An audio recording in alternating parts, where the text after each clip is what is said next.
Hi, hello, నమస్తే. I'm back with a witty and funny story this time. మీలో ఎంతమందికి తెనాలి రామకృష్ణ గారి గురించి తెలుసు? పూర్వం విజయనగర సామ్రాజ్యంలో శ్రీకృష్ణదేవరాయల వారి ఆస్థానంలో తెనాలి రామకృష్ణ ఒక పండితుడు, సలహాదారుడు అన్నమాట. సో ఇవాల్టి మన స్టోరీ ఏంటంటే, తెనాలి రామకృష్ణ వాళ్ళ ఇంట్లో దొంగలు పడితే ఆయన ఎలా వాళ్ళకి ఒక గుణపాఠం చెప్పారో చూద్దాం. ఒకరోజు తెనాలి రామకృష్ణ వాళ్ళ ఇంట్లో భోంచేసి బయట కూర్చుని ఆకాశంలో నక్షత్రాలను చూస్తూ అలా రెస్ట్ తీసుకుంటూ ఉంటారు. మరి మనకులాగా అప్పుడు మొబైల్ ఫోన్స్, టీవీస్ లేవు కదా, నేచర్నే ఎక్కువ ఎంజాయ్ చేసేవారు.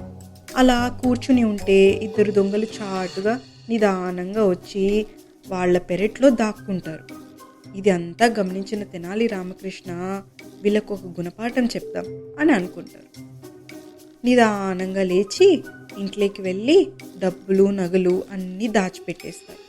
దాచేసి తెనాలి రామకృష్ణ వాళ్ళ వైఫ్తో గట్టిగా, అంటే దొంగలకి వినిపించేలాగా మాట్లాడతారు. ఏమోయ్, మనము మన డబ్బులు, నగలు అన్నీ మన ఇంటి పెరట్లో ఉన్న బావిలో దాచిపెట్టేద్దాం, అసలే దొంగలు ఎక్కువ అయిపోయారు మన ఊర్లో అని అంటారు.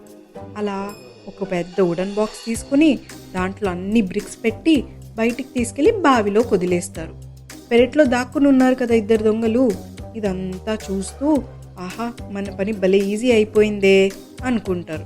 తెనాలి రామకృష్ణ ఏమో వెళ్ళి హ్యాపీగా నిద్రపోతారు. దొంగలు నిదానంగా లేచి బావి దగ్గరికి వెళ్ళి చూస్తే అది చాలా డీప్గా ఉంటుంది. వాళ్ళు ఏమనుకుంటారు, మనం కిందికి వెళ్తే మునిగిపోతాము కాబట్టి బావిలో నీళ్ళన్నీ బయటికి తోడేద్దాం, అప్పుడు బాక్స్ ఈజీగా తెచ్చుకోవచ్చు అని రాత్రంతా వాటర్ తీస్తూనే ఉంటారు. మార్నింగ్ అవుతున్నా కూడా బావిలో నీళ్లు తగ్గలేదు, బాక్స్ కనిపించలేదు. అయినా అది ఏమైనా మన ఇంటి పైన ఉండే సింటెక్స్ ట్యాంకా, అలా ఎలా ఎంటీ అవుతుంది అనుకున్నారో పాపం.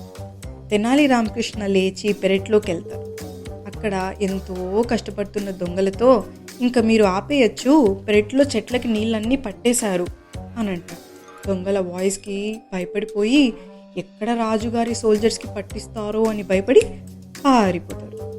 కాస్త అయినా ఆలోచించాలి కదా, బావిలో నీళ్ళు ఎలా అయిపోతాయి అనుకున్నారో పాపం పిచ్చి దొంగలు. నెక్స్ట్ టైం ఇంకొక మంచి స్టోరీతో మళ్ళీ కలుద్దాం. Till then bye.